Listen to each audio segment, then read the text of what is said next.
Welcome back to the 2-Minute Mechanic. We have air, we have spark, and we have cooling. But none of that matters if the engine doesn't have food. That is the job of the fuel system. Think of the fuel system as the digestive system of your car. It starts all the way in the back, under your rear seats, where the gas tank lives. Inside that tank is an electric pump that pushes the gasoline through long metal lines all the way to the engine at the front. Once the fuel reaches the engine, it hits the most critical component, the fuel injector. In older cars, we used carburetors that just poured fuel in like a bucket. Modern cars use injectors, which are tiny high-tech spray nozzles. The best way to visualize this is a perfume bottle versus a garden hose.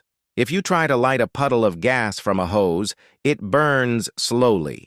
But if you spray a fine mist of perfume over a candle, it ignites instantly. Your engine needs that fine mist to create a powerful explosion. Here is the secret tip that will save you a $500 repair bill. You have probably heard people say, "Don't drive on empty," but do you know why? It isn't just about running out of gas.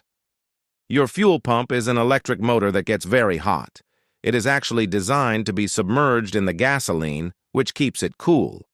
When you drive with the empty light on, the pump is exposed to air, and it overheats and burns out.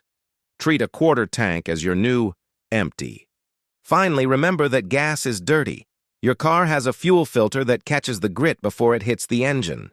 If your car feels sluggish or struggles to accelerate, don't assume the worst. It might just be a $10 clogged filter starving the engine. Now that we have burned the fuel, where does the waste go? Join me tomorrow for episode 9, where we talk about the lungs of the car, the exhaust system.